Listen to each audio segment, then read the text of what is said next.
वाहिगुरू जी का खालसा वाहिगुरू जी की फतेह। बड़ा कुछ मैं सुन रहा देख रहा, बड़ा कूड़ प्रचार ते नफरत फैलाई जा रही है मेरे खिलाफ, तो मैं सब कुछ पी रहा इस करके भी एक सांझी लड़ाई ते एक संघर्ष जो असी विढ़िया साडे मोर्चे नूं कोई ढाह ना लगे। पर हुण जिस पड़ाव ते आ गए हैं ना, हुण कुछ गल्लां करनियां बड़ियां जरूरी आ। पहली गल तां इह 26 तरीक तो पहलां जिहड़ी रात सी, उस रात नूं साडे नौजवानां ने ते होर बई कई बंदियां ने स्टेज ते जाके आपदा रोस प्रगट किया। किसान आगूआं कोले इह गल कही भी तुसीं सानूं इत्थे 26 तरीक दा दिल्ली अंदर परेड करन वास्ते सद्दा दिता सी। बार-बार स्टेजां तो बड़ियां वड्डियां गल्लां, बड़े वड्डे ऐलान कीते सी, ते हुण जदों असीं इत्थे आ गए आ लास्ट मोमेंट ते तुसीं ओह रूट जो सरकार ने फाइनल किया उत्थे सानूं लिजाण नूं या उत्थे जाण नूं कह रहे हो, सो ये सानूं मंजूर नहीं आ। सिचुएशन उत्थे इहो जी बन गई कि साडे आगू उत्थों किनारा कर गए। उदों बाद उत्थों होर भी बंदे आए, वो भी किनारा कर गए। फिर मैनूं सुनेहा भेजिया निहंग सिंह जथेबंदियां दे जिहड़े साडे बाबा जी सी, उन्होंने कहा भी सिचुएशन इत्थे गर्मा गर्मी हो गई है ते आओ। जदों मैं स्टेज ते पहुंचिया उदों सारी संगत नूं मैं जाके गल्लां समझाइयां और आगूआं दे साडे किसान आगूआं दे हक च गल्लां कीतियां भी ये साडे बजुर्ग आ, उन्हां ते बहुत वड्डा प्रैशर आ, सानूं समझना पऊगा, साझा फैसला लेना पऊगा। उदे रात दी मेरी स्पीच देख लो, यही गल होई भी साझा फैसला लो, संगत दे समझ दे हिसाब नाल फैसला लो। जिहड़ा संगत दे समझ नाल फैसला लिया जाऊगा वो गलत नहीं हो सकदा, क्योंकि संगत दे करके ही मोर्चा, संगत दे करके ही असीं इत्थे खड़े आ। पर उस दिन आगूआं दी गल इह समझ च नहीं आई। उन्होंने मार्च अगले दिन जदों कढ़िया, जिहड़ा रूट दिल्ली पुलिस ने ते किसान आगूआं ने फाइनल कीता सी, उस रूट ते 3000 बंदे भी नहीं सी, ते संगत आप मुहारी ਸਿੰਘੂ बार्डर तो भी, गाजियाबाद बार्डर तो भी, टिकरी बार्डर तो भी, ते राजस्थान वाले पासियों भी लाल किले नूं तुर पई। हुण इत्थे किसे दी अगवाही च नहीं, आप महारी एक वहन जिहड़ा लाल किले वल नूं वह गया ते उधर नूं तुर पे। लाल किले जाके जदों गेट टुੱਟਿਆ उदों बाद मैं पहुंचिया उत्थे, उदों तक अंदर हज़ारां लोग साडे ते मेरे ख्याल च कोई सैकड़े ट्रैक्टर उदों तक उस पूरी सड़क ते लाल किले वाली सड़क ते दाखिल हो चुके सी। लाल किले दे अंदर हज़ारां लोग दाखिल हो चुके सी। मैं उस पूरी सड़क ते भज के गया अंदर जाके जदों देखिया उत्थे साडा कोई किसान आगू नहीं, कोई होर इहो जिहा बंदा नहीं जिन्होंने बड़ियां गर्म गल्लां स्टेजां तो ते होर लाइव हो के कीतियां भी असीं तां दिल्ली दे अंदर दिल्ली दी जिहड़ा धौण ते गोडा रखांगे, बड़ा कुछ कहा गया। पर उत्थे मौके ते कोई नहीं। जदों कोई नहीं तां एक कल्ला मैं संगत ने जदों देखिया ते मैनूं खिच के उत्ते लै गए भी बाई उत्ते साडे बंदे आ ते चलो चल गए। हुण उत्ते एक खाली जिहड़ी झंडा लाउण वाली ओ अपना डंडा हुंदा, एक पोस्ट हुंदी आ, फ्लैग पोस्ट कहंदे आ उहनूं, ਉਹ खाली पई सी। ਉਹਦੇ ਤੇ ਇੱਕ ਕਿਸਾਨੀ ਦਾ ਤੇ ਇੱਕ ਨਿਸ਼ਾਨ ਸਾਹਿਬ ਇਹ ਦਰਜ ਕਰਾਉਣ ਵਾਸਤੇ ਵੀ ਸਾਡਾ ਰੋਸ ਆ, ਅਸੀਂ ਆਪਦੇ ਹੱਕ ਲੈਣ ਆਏ ਆ। ਤੇ ਉੱਥੇ 2 ਝੰਡੇ ਲਾਏ ਗਏ ਤੇ ਪਿੱਛੇ ਸਾਡਾ ਜਿਹੜਾ ਨੈਸ਼ਨਲ ਫਲੈਗ ਆ ਉਹ ਲੱਗਿਆ ਹੋਇਆ ਸੀ। ਇਹ ਗੱਲ ਜਦੋਂ ਅਸੀਂ ਸਮਝਦੇ ਆ, ਅੱਛਾ ਕਿਸੇ ਦੇ ਮਨ 'ਚ ਕੋਈ ਡਰ ਨਹੀਂ, ਕੋਈ ਭੈ ਨਹੀਂ, ਕਿਉਂ? ਕਿਉਂਕਿ ਕਿਸੇ ਨੇ ਕੋਈ ਗੱਲ ਗਲਤ ਤਾਂ ਕੀਤੀ ਨਹੀਂ, ਨਾ ਉੱਥੇ ਕੋਈ ਹਿੰਸਾ ਕੀਤੀ, ਨਾ ਕਿਸੇ ਪਬਲਿਕ ਪ੍ਰੋਪਰਟੀ ਨੂੰ ਅਸੀਂ ਡਿਸਟਰੋਏ ਕੀਤਾ ਜਾਂ ਉਹਨਾਂ ਨੂੰ ਨੁਕਸਾਨ ਪਹੁੰਚਾਇਆ, ਨਾ ਕਿਸੇ ਬੰਦੇ ਨੂੰ ਅਸੀਂ ਮਾਰਿਆ ਕੁੱਟਿਆ, ਨਾ ਸਾਡੇ ਬੰਦੇ ਤੇ ਕੋਈ ਇਹੋ ਜੀ ਗੱਲ ਹੋਈ ਵੀ ਕੋਈ ਫੱਟੜ ਹੋ ਗਿਆ ਹੋਵੇ ਜਾਂ ਸਾਡੇ ਬੰਦੇ ਤੇ ਕੋਈ ਕਿਸੇ ਨੇ ਡੰਡੇ ਚਲਾਏ। ਹੁਣ ਬੜਾ ਜਾਬਤੇ 'ਚ ਰਹਿ ਕੇ ਅਸੀਂ ਸਾਰੀਆਂ ਗੱਲਾਂ ਕੀਤੀਆਂ, ਕੋਈ ਭੈ ਨਹੀਂ, ਜਾਹੋ ਜਲਾਲ ਵੀ ਦੇਖੋ ਅਸੀਂ ਆਪਦਾ ਰੋਸ, ਆਪਦੇ ਹੱਕ ਲੈਣ ਆਏ ਆ ਤੇ ਸਰਕਾਰ ਨੂੰ ਦਿਖਾ ਰਹੇ ਆ ਵੀ ਅੱਜ ਸਾਡੇ ਹੱਕ ਸਾਨੂੰ ਦਿੱਤੇ ਜਾਣ, ਇਹਨਾਂ ਗੱਲਾਂ ਤੇ ਗੌਰ ਕੀਤਾ ਜਾਵੇ। ਕਿਉਂਕਿ ਪਿਛਲੇ 6 ਮਹੀਨਿਆਂ ਤੋਂ ਜਿਸ ਤਰ੍ਹਾਂ ਦਾ ਜੋ ਸਰਕਾਰ ਨੇ ਆਪਦਾ ਰਵੱਈਆ ਸਾਡੇ ਤਰਫ ਦਿਖਾਇਆ ਉਹ ਬਹੁਤ ਹੀ ਆਪਾਂ ਕਹਿ ਲਈਏ ਵੀ ਚੰਗਾ ਨਹੀਂ ਆ। ਉਹ ਤਾਂ ਸਾਡੀ ਬਾਰ-ਬਾਰ ਬੇਇੱਜ਼ਤੀ ਕਰਦੇ ਰਹੇ। ਹੁਣ ਉੱਥੇ 2 ਝੰਡੇ ਲਾਏ ਗਏ, ਝੰਡਾ ਲਾਉਣ ਤੋਂ ਬਾਅਦ ਨਿਸ਼ਾਨ ਸਾਹਿਬ ਤੇ ਕਿਸਾਨੀ ਦਾ ਝੰਡਾ ਤੇ ਪਿੱਛੇ ਸਾਡਾ ਨੈਸ਼ਨਲ ਫਲੈਗ ਲੱਗਿਆ। ਇਹ ਜਿਹੜੀ ਇਹ ਡਾਇਵਰਸਿਟੀ ਆ, ਜਿਹਨੂੰ ਅਸੀਂ ਡਾਇਵਰਸਿਟੀ ਕਹਿੰਦੇ ਆ, ਇਹਨੂੰ ਸਾਨੂੰ ਸਮਝਣਾ ਚਾਹੀਦਾ। ਇੱਕ ਪਾਸੇ ਸਾਡਾ ਨੈਸ਼ਨਲ ਫਲੈਗ ਆ, ਦੂਜੇ ਪਾਸੇ ਨਿਸ਼ਾਨ ਸਾਹਿਬ ਆ, ਤੀਜੇ ਪਾਸੇ ਸਾਡਾ ਜਿਹੜਾ ਕਿਸਾਨੀ ਦਾ ਝੰਡਾ, ਤੇ ਇਹਨਾਂ ਤਿੰਨਾਂ ਝੰਡਿਆਂ ਦੇ ਅਧੀਨ ਨਿਸ਼ਾਨ ਸਾਹਿਬ ਦੀ ਅਗਵਾਈ 'ਚ ਤੇ ਸਾਡਾ ਨੈਸ਼ਨਲ ਫਲੈਗ, ਉਦੋਂ ਬਾਅਦ ਕਿਸਾਨੀ ਦਾ ਝੰਡਾ, ਇਹਨਾਂ ਤਿੰਨਾਂ ਦੀ ਅਗਵਾਈ 'ਚ ਇਹ ਜਿਹੜਾ ਕਿਸਾਨੀ ਸੰਘਰਸ਼ ਲੜਿਆ ਜਾ ਰਿਹਾ। ਕੋਈ ਉੱਥੇ ਤੁਸੀਂ ਦੇਖੋ ਮੈਦਾਨ 'ਚ ਵੀ ਲਾਲ ਕਿਲੇ ਦੇ, ਕੋਈ ਉੱਥੇ ਨਿਸ਼ਾਨ ਸਾਹਿਬ ਚੱਕੀ ਫਿਰਦਾ, ਕੋਈ ਉੱਥੇ ਆਪਦਾ ਕਿਸਾਨੀ ਵਾਲਾ ਝੰਡਾ ਚੱਕੀ ਫਿਰਦਾ, ਕੋਈ ਉੱਥੇ ਤਿਰੰਗਾ ਚੱਕੀ ਫਿਰਦਾ। ਸੋ ਇਹ ਜਿਹੜੀ ਵੰਨ ਸਵੰਨਤਾ ਨਾ, ਇਹਨੂੰ ਰਿਸਪੈਕਟ ਦਿਓ, ਇਹਨੂੰ ਐਕਸੈਪਟ ਕਰੋ, ਇਹਨੂੰ ਸਮਝਣ ਦੀ ਕੋਸ਼ਿਸ਼ ਕੀਤੀ ਜਾਣੀ ਚਾਹੀਦੀ ਆ। ਤੇ ਜੇ ਤੁਸੀਂ ਕਹੋ ਵੀ ਇਹ ਗੱਲ ਕਰਕੇ ਮੈਂ ਗਦਾਰ ਹੋ ਗਿਆ, ਤਾਂ ਫਿਰ ਉੱਥੇ ਜਿਹੜੇ 3-5 ਲੱਖ ਬੰਦੇ ਬੈਠੇ ਸੀ ਉਹ ਵੀ ਗਦਾਰ ਹੋ ਗਏ, ਫਿਰ ਤਾਂ ਸਾਰੇ ਹੀ ਗਦਾਰ ਹੋ ਗਏ। ਇਹ ਗੱਲਾਂ ਨੂੰ ਤੁਸੀਂ ਇੱਕ ਬੰਦੇ ਤੇ ਥੋਪ ਦੋਗੇ ਤੇ ਉਸ ਬੰਦੇ ਨੂੰ ਤੁਸੀਂ ਗਦਾਰੀ ਦਾ ਸਰਟੀਫਿਕੇਟ ਵੰਡ ਦੋਗੇ। ਮੈਨੂੰ ਲੱਗਦਾ ਤੁਹਾਨੂੰ ਸ਼ਰਮ ਆਉਣੀ ਚਾਹੀਦੀ ਹੈ ਇਹੋ ਜਿਹੀਆਂ ਗੱਲਾਂ ਕਰਦੇ ਹੋਏ। ਜੇ ਕਿਤੇ ਸਾਡੀ ਕਿਸਾਨ ਲੀਡਰਸ਼ਿਪ ਜਾਂ ਹਰ ਬੰਦਾ ਉੱਤੇ ਸਟੈਂਡ ਲੈ ਜਾਂਦਾ, ਖੜ ਜਾਂਦਾ, ਕਹਿੰਦਾ ਦੇਖੋ ਸਾਡੇ ਕਿਸਾਨਾਂ ਨੇ ਕੀ ਕਰ ਦਿਖਾਇਆ, ਤੇ ਜੇ ਇਹਨਾਂ ਕਿਸਾਨਾਂ ਦੇ ਹੱਕ ਨਾ ਦਿਓਗੇ ਇਹ ਕਿਸਾਨ ਕੁਝ ਵੀ ਕਰ ਸਕਦੇ ਆ, ਕਿੱਡਾ ਵੱਡਾ ਪ੍ਰੈਸ਼ਰ ਪੈਣਾ ਸੀ ਸਰਕਾਰ ਤੇ। ਪਰ ਨਹੀਂ, ਸਾਡੇ ਬੰਦਿਆਂ ਨੇ ਤਾਂ ਮੈਨੂੰ ਗਦਾਰੀ ਦਾ ਸਰਟੀਫਿਕੇਟ ਵੰਡਤਾ। ਹੁਣ ਤੁਸੀਂ ਇਹ ਗੱਲਾਂ ਨੂੰ ਜਦੋਂ ਸਮਝਦੇ ਹੀ ਨਹੀਂ ਹੋ, ਫਿਰ ਤੁਸੀਂ ਕਹਿ ਰਹੇ ਹੋ ਵੀ ਅਸੀਂ ਇੱਕ ਆ। ਕਿਹੜਾ ਇੱਕ ਆ? ਉਦੋਂ ਦਾ ਮੈਂ ਉਹਦੇ ਰਾਤ ਨੂੰ ਵੀ ਜਿਹੜੀ ਸਪੀਚ ਦਿੱਤੀ, ਲਾਈਵ ਸੈਸ਼ਨ ਵੀ ਕੀਤਾ, ਉਹਦੇ 'ਚ ਵੀ ਇਹੀ ਗੱਲ ਕੀਤੀ ਵੀ ਸਾਂਝੇ ਫੈਸਲੇ ਲਓ ਤੇ ਏਕਾ ਰੱਖੋ। ਸਾਂਝਾ ਫੈਸਲਾ ਲਓਗੇ, ਸੰਗਤ ਦੀ ਸਮਝ ਦੇ ਹਿਸਾਬ ਨਾਲ ਫੈਸਲਾ ਲਓਗੇ, ਉਹ ਫੈਸਲਾ ਠੀਕ ਹੀ ਠੀਕ ਆ। ਪਰ ਇਹ ਗੱਲ ਕਦੇ ਨਹੀਂ ਵਿਚਾਰੀ ਗਈ। ਉਲਟਾ ਜਦੋਂ ਸੰਗਤ ਆਪ ਮੁਹਾਰੀ ਹੋ ਕੇ ਤੁਰ ਪਈ ਤਾਂ ਉਸ ਵੇਲੇ ਇੱਕ ਬੰਦੇ ਨੂੰ ਲੱਭ ਕੇ ਉਹਨੂੰ ਕਸੂਰਵਾਰ ਠਹਿਰਾ ਕੇ ਆ ਕੇ ਇਹਨੇ ਕਿਸਾਨੀ ਸੰਘਰਸ਼ ਨੂੰ ਢਾਹ ਲਾਇਆ। ਬਈ ਕਿਹੜਾ ਢਾਹ ਲਾਇਆ ਦੱਸੋ? 26 ਤਰੀਕ ਤੋਂ ਬਾਅਦ ਜਦੋਂ ਸੰਗਤ ਫੈਸਲਾ ਕਰਕੇ ਆਈ ਹੋਵੇ ਵੀ ਅਸੀਂ ਦਿੱਲੀ ਦੇ ਅੰਦਰ ਜਾ ਕੇ ਰੋਸ ਮਾਰਚ ਕਰਨਾ, ਕਿਉਂਕਿ ਉਹ ਫੈਸਲਾ ਤੁਸੀਂ ਉਹ ਦਿੱਤਾ ਸੀ ਤੇ ਬਾਅਦ 'ਚ ਤੁਸੀਂ ਬਦਲ ਗਏ। ਸੰਗਤ ਨੇ ਤਾਂ ਆਪਦਾ ਫੈਸਲਾ ਉਹਦੇ ਤੇ ਕਰ ਲਿਆ ਸੀ ਵੀ ਹਾਂ ਅਸੀਂ ਦਿੱਲੀ ਦੇ ਅੰਦਰ ਜਾ ਕੇ ਰੋਸ ਮਾਰਚ ਕਰਨਾ, ਤੇ ਉੱਥੇ ਲੱਖਾਂ ਲੋਕ ਕਿਸੇ ਇੱਕ ਬੰਦੇ ਦੇ ਕਹਿਣੇ 'ਚ ਨਹੀਂ ਹੋ ਸਕਦੇ। ਜੇ ਕਿ ਲੱਖਾਂ ਲੋਕ ਮੇਰੇ ਕਹਿਣੇ 'ਚ ਮੈਂ ਭੜਕਾਤੇ, ਫਿਰ ਤੁਹਾਡੇ ਕਾਹਦੇ, ਤੁਸੀਂ ਕਾਹਦੇ ਲੀਡਰ ਰਹਿ ਗਏ? ਫਿਰ ਤਾਂ ਸਾਰਾ ਕੈਡਰ ਹੀ ਮੇਰਾ। ਕਿਹੋ ਜਿਹੀਆਂ ਤੁਸੀਂ ਇੱਕ ਦਿਨ ਪਹਿਲਾਂ ਇਹ ਕਹਿੰਦੇ ਹੋ ਵੀ ਦੀਪ ਸਿੱਧੂ ਦੀ ਕੋਈ ਕੰਟਰੀਬਿਊਸ਼ਨ ਨਹੀਂ ਆ, ਦੂਜੇ ਦਿਨ ਇਹ ਕਹਿੰਦੇ ਹੋ ਦੀਪ ਸਿੱਧੂ ਮਗਰ ਲਾ ਕੇ ਲੈ ਗਿਆ ਬੰਦਿਆਂ ਨੂੰ। ਮੈਨੂੰ ਸਮਝ ਨਹੀਂ ਆਉਂਦੀ ਤੁਸੀਂ ਗੱਲਾਂ ਕੀ ਕਰ ਰਹੇ ਹੋ। ਹਜੇ ਤੱਕ ਤੁਹਾਨੂੰ ਏਕੇ ਦੀ ਸਮਝ ਨਹੀਂ ਆਈ, ਹਜੇ ਤੱਕ ਤੁਸੀਂ ਇੱਕ ਦੂਜੇ ਦੀਆਂ ਲੱਤਾਂ ਖਿੱਚਦੇ ਹੋ, ਹਜੇ ਤੱਕ ਤੁਸੀਂ ਤੌਹਮਤਾਂ ਲਾਈ ਜਾਂਦੇ ਹੋ। ਦੂਜੀ ਗੱਲ, ਜਦੋਂ ਇਹ ਗੱਲ ਕਰਨੀ ਬੜੀ ਜ਼ਰੂਰੀ ਆ, ਮੈਨੂੰ RSS ਦਾ BJP ਦਾ ਬੰਦਾ ਕਹਿ ਰਹੇ ਹੋ, ਲਾਲ ਕਿਲੇ ਤੇ ਨਿਸ਼ਾਨ ਸਾਹਿਬ ਤੇ ਕਿਸਾਨੀ ਦਾ ਝੰਡਾ ਕੋਈ RSS ਦਾ BJP ਦਾ ਬੰਦਾ ਲਾਊਗਾ? ਇਹਨੂੰ ਸੋਚ ਕੇ ਤਾਂ ਦੇਖੋ, ਕੋਈ ਤਾਂ ਇਹਦੇ ਪਿੱਛੇ ਲੌਜਿਕ ਹੋਵੇ। ਅੱਛਾ, ਅਗਲੀ ਗੱਲ, ਕੋਈ ਕਾਂਗਰਸ ਦਾ ਬੰਦਾ ਲਾਊਗਾ? ਕੋਈ ਉਹ ਬੰਦਾ ਲਾਊਗਾ ਜਿਹਨੇ ਕੱਲ ਨੂੰ ਚੋਣਾਂ ਲੜਨੀਆਂ? ਨਹੀਂ, ਉੱਥੇ ਕੋਈ ਸੱਚਾ ਤੇ ਸੁੱਚਾ ਬੰਦਾ ਹੀ ਲਾਊਗਾ। ਤੇ ਜਿੰਨੀਆਂ ਰੂਹਾਂ ਉੱਥੇ ਸੀਗੀਆਂ ਉਹ ਸੱਚੀਆਂ ਸੁੱਚੀਆਂ ਸੀ।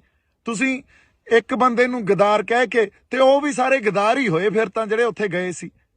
ਕਿੱਡੀ ਵੱਡੀ ਤੁਸੀਂ ਇਹ ਜਿਹੜੀ ਆਪਾਂ ਕਹਿ ਲਈਏ ਵੀ ਤੁਹਾਡੀ ਬਦਨੀਤੀ ਸਾਹਮਣੇ ਆ ਰਹੀ ਹੈ ਇਸ ਗੱਲ ਤੋਂ। ਕਿੱਡੀ ਤੁਹਾਡੇ ਅੰਦਰ ਦਰਦ ਹੀ ਨਹੀਂ ਆ ਕਿਸੇ ਗੱਲ ਲਈ।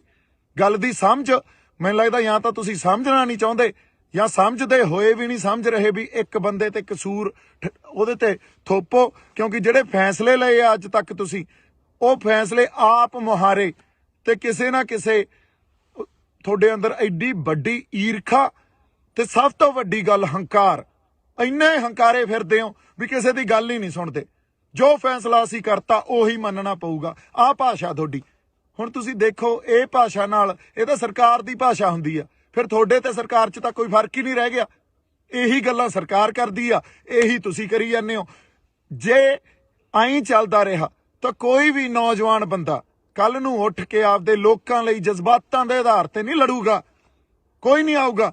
ਤੁਸੀਂ ਤਾਂ ਅਗਲੇ ਨੂੰ ਖੁੱਡੇ ਲੈਣ ਵਾੜ ਦਿੰਦੇ ਹੋ, ਤੁਸੀਂ ਤਾਂ ਗਦਾਰੀ ਦਾ ਸਰਟੀਫਿਕੇਟ ਵੰਡ ਦਿੰਦੇ ਹੋ। ਫਿਰ ਕਿਹਨੇ ਲੜਨਾ ਆ ਕੇ?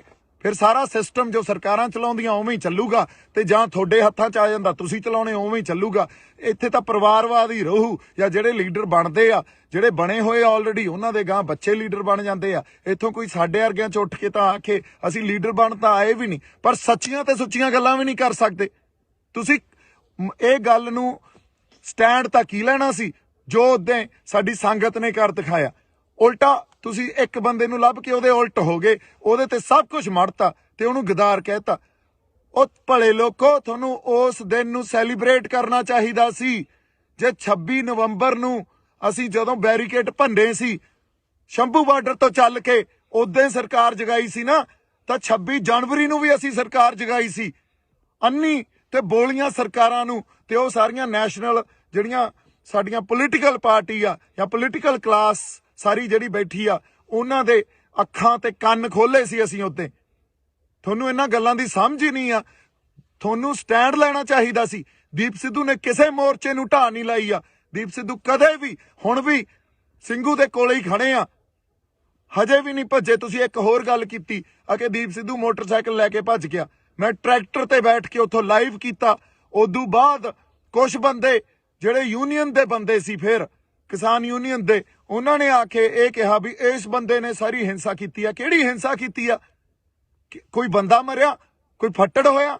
ਲਾਲ ਕਿਲੇ 'ਚ ਅਸੀਂ ਕਿਸੇ ਪ੍ਰਾਪਰਟੀ ਨੂੰ ਨੁਕਸਾਨ ਪਹੁੰਚਾਇਆ ਜਾਂ ਕਿਸੇ ਉੱਥੇ ਜਿਹੜੇ ਸਾਡੀ ਪੁਲਿਸ ਸੀ, ਜਿਹੜੀ ਦਿੱਲੀ ਪੁਲਿਸ ਸੀ, ਉਹਨੂੰ ਨੁਕਸਾਨ ਪਹੁੰਚਾਇਆ?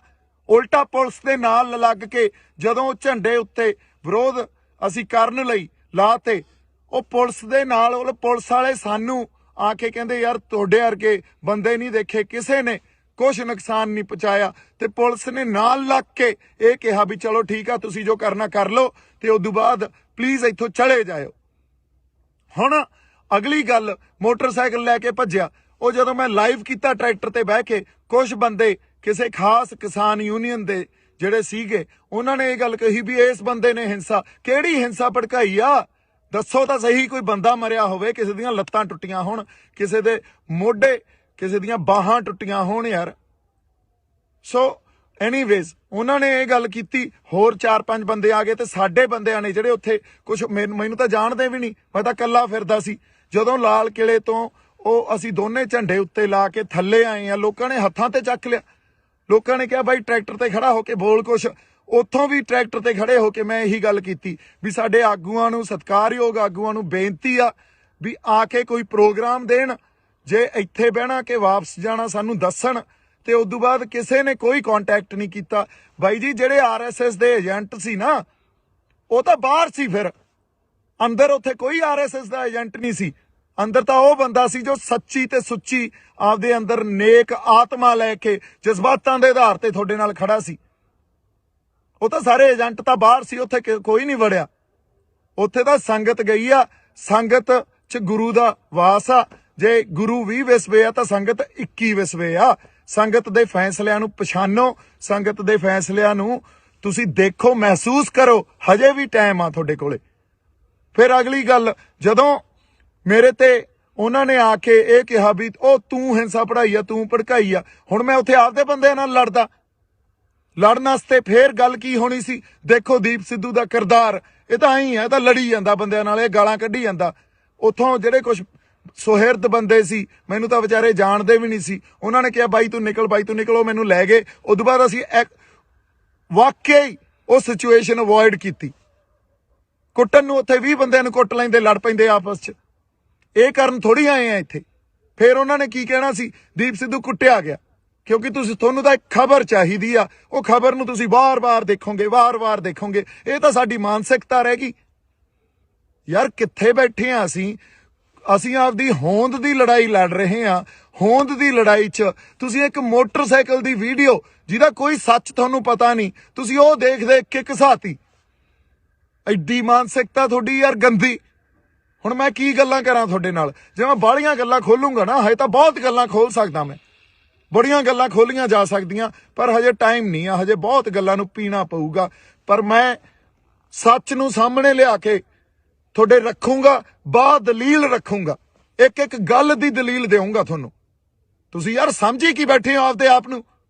ਇੱਥੇ ਜਾਣ ਤਲੀ ਤੇ ਰੱਖ ਕੇ ਸਿਰ ਧੜ ਦੀ ਬਾਜੀ ਲਾਈ ਹੋਈ ਆ। ਜਿਹੜੇ ਬੰਦੇ ਨਾਲ ਕੋਈ ਨਹੀਂ ਬੋਲਿਆ, ਹਜੇ ਤੱਕ ਕੋਈ ਨਹੀਂ ਖੜਿਆ। ਗਦਾਰੀ ਦੇ ਸਰਟੀਫਿਕੇਟ ਵੰਡਤੇ ਤੁਸੀਂ। ਬਾਈ ਜੀ ਕੋਈ ਤੁਹਾਡੇ ਲਈ ਪੈਦਾ ਨਹੀਂ ਹੋਊਗਾ। ਕੋਈ ਤੁਹਾਡਾ ਆ ਕੇ ਇਹ ਨਹੀਂ ਕਹੂਗਾ ਵੀ ਮੈਂ ਤੁਹਾਡੇ ਲਈ ਲੜਦਾ ਯਾਰ, ਤੁਹਾਡੇ ਹੱਕਾਂ ਖਾਤਰ ਲੜਦਾ। ਬਦਲੋ, ਹਜੇ ਵੀ ਬਦਲ ਦਿਓ ਆਪਦੀ ਮਾਨਸਿਕਤਾ ਨੂੰ ਤੇ ਸਾਡੇ ਢੰਗ ਬਦਲੋ। ਜੇ ਨਹੀਂ ਬਦਲੇ ਤਾਂ ਪਛਤਾਓਗੇ। ਮੈਂ ਹੁਣ ਐਨੀਵੇਜ਼ ਬਹਾ 'ਚ ਬਹਿ ਜਾਨਾ, ਜਜ਼ਬਾਤਾਂ ਦੇ ਬਹਾ 'ਚ ਬਹਿ ਜਾਨਾ। ਆਪਾਂ ਉਹਦੇ ਰਾਤ ਨੂੰ ਜਿਹੜੇ ਸਟੇਜ ਤੇ ਬੰਦੇ 25 ਤਰੀਕ ਦੀ ਰਾਤ ਨੂੰ ਸਟੇਜ ਤੇ ਮੌਜੂਦ ਸੀ ਨਾ, ਉਹਨਾਂ ਨੂੰ ਪੁੱਛਿਓ, ਉਹਨਾਂ ਨੂੰ ਦੀਪ ਸਿੱਧੂ ਦਾ ਕਿਰਦਾਰ ਪੁੱਛਿਓ। ਦੀਪ ਸਿੱਧੂ ਦਾ ਕਿਰਦਾਰ, ਸਰਕਾਰ ਤਾਂ ਅੱਜ ਮੇਰੇ ਪਿੱਛੇ, ਮੈਂ ਤੁਹਾਨੂੰ ਇੱਕ ਗੱਲ ਦੱਸ ਦਿੰਨਾ, ਸਰਕਾਰ ਨੇ ਮੇਰੇ ਪਿੱਛੇ ਬੰਦੇ ਲਾ ਦੇਣੇ ਆ ਵੀ ਕਿਸੇ ਵੀ ਢੰਗ 'ਚ ਇਹਨੂੰ ਮਾਰੋ। ਮੈਂ ਫੇਰ ਖੜਾ, ਤੁਸੀਂ ਗਦਾਰ ਦਾ ਸਰਟੀਫਿਕੇਟ ਦੇਈ ਜਾਂਦੇ ਹੋ, ਮੈਂ ਫੇਰ ਖੜਾ। ਔਰ ਬਹੁਤ ਕੁਝ ਪੀ ਬੈਠਾ ਹਜੇ ਅੰਦਰ। ਜੇ ਮੈਂ ਕਿਤੇ ਪਰਤਾਂ ਫਰੋਲਣ ਤੇ ਆ ਗਿਆ ਨਾ, ਤੇ ਇਹ ਸਾਰਾ ਕੁਝ ਖੋਲਣ ਤੇ ਆ ਗਿਆ, ਜਿਹੜੇ ਗੁੱਜੇ ਭੇਦ ਹੁੰਦੇ ਆ, ਤਾਂ ਇੱਥੇ ਭੱਜਿਆਂ ਨੂੰ ਰਾਹ ਨਹੀਂ ਮਿਲਣੇ। ਹੁਣ ਇੱਕ ਹੋਰ ਗੱਲ, ਇਹ ਗੱਲ ਮੈਂ ਡਾਇਲੌਗ 'ਚ ਨਹੀਂ ਬੋਲੀ ਸੀ, ਇਹ ਗੱਲ ਯਾਦ ਰੱਖਿਓ। ਭੱਜਣ ਵਾਲੇ ਨੂੰ ਧਰਤੀ ਚਾਹੀਦੀ ਹੁੰਦੀ ਆ ਤੇ ਉੱਡਣ ਵਾਲੇ ਨੂੰ ਅਸਮਾਨ, ਤੇ ਮੈਨੂੰ ਇਹ ਦੋਵੇਂ ਚਾਹੀਦੇ ਆ। ਹੁਣ ਇਹ ਜਿੱਥੇ ਵੀ ਮਿਲਣਗੇ, ਜਿਵੇਂ ਵੀ ਮਿਲਣਗੇ, ਮੈਂ ਛੱਡਣੇ ਨਹੀਂ ਆ। ਯਾਦ ਰੱਖਿਓ ਇਹ ਗੱਲ। ਐਨੀਵੇਜ਼, ਜਜ਼ਬਾਤੀ ਬੰਦਾ ਮੈਂ। ਕਰਾਂਗੇ ਗੱਲ, ਆਪਾਂ ਹੋਰ ਗੱਲਾਂ ਕਰਾਂਗੇ। ਤੁਸੀਂ ਏਕਾ ਬਣਾਈ ਰੱਖੋ। ਅਸੀਂ ਹੁਣ ਵੀ, ਸਾਡਾ ਸਾਂਝਾ ਮਕਸਦ ਆ, ਅਸੀਂ ਜਿੱਤਣਾ, ਇਸ ਮੋਰਚੇ ਨੂੰ ਜਿੱਤਣਾ। ਏਕਾ ਬਣਾਈ ਰੱਖੋ। ਹਜੇ ਬੜਾ ਕੁਝ ਪੀਣਾ ਪਊਗਾ, ਪੀ ਰਹੇ ਹਾਂ। ਟਾਈਮ ਆਊਗਾ ਜਦੋਂ ਸਾਰੀਆਂ ਗੱਲਾਂ ਕੀਤੀਆਂ ਜਾਣਗੀਆਂ। ਜੇ ਕਿਤੇ ਹੁਣ ਵੀ ਸਟੈਂਡ ਲੈ ਲੈਣ ਤੇ ਉਸ ਮੂਵਮੈਂਟ ਨੂੰ ਇੰਜੋਏ ਕਰਨ, ਜਿਹੜੀ ਇੱਕ ਇਤਿਹਾਸਿਕ ਪਲ ਸੀ ਉਹ, ਜਦੋਂ ਸਾਡੇ ਉੱਥੇ 2 ਨਿਸ਼ਾਨ ਸਾਹਿਬ ਤੇ ਕਿਸਾਨੀ ਦਾ ਝੰਡਾ ਅਸੀਂ ਲਾ ਕੇ ਸਰਕਾਰ ਤੱਕ ਆਪਦੀ ਆਵਾਜ਼ ਸਿੰਬੋਲਿਕਲੀ ਇਹ ਗੱਲ ਦੱਸੀ ਸੀ ਵੀ ਸਾਡੇ ਰੋਸ ਨੂੰ ਤੁਸੀਂ ਦੇਖੋ, ਮਹਿਸੂਸ ਕਰੋ, ਅਸੀਂ ਆਪਦੇ ਹੱਕ ਲੈਣ ਆਏ ਆ। ਆਪਦੀ ਹੋਂਦ ਦੀ ਲੜਾਈ ਲੜੀ ਜਾਂਦੇ ਆ। ਲੱਤਾਂ ਨਾ ਖਿੱਚੋ, ਤੌਮਤਾਂ ਨਾ ਲਾਓ। ਬਹੁਤ ਸਾਰਾ ਪਿਆਰ ਤੇ ਸਤਿਕਾਰ। ਜਿਉਂਦੇ ਵਸਦੇ ਰਹੋ। ਵਾਹਿਗੁਰੂ ਜੀ ਕਾ ਖਾਲਸਾ, ਵਾਹਿਗੁਰੂ ਜੀ ਕੀ ਫਤਿਹ।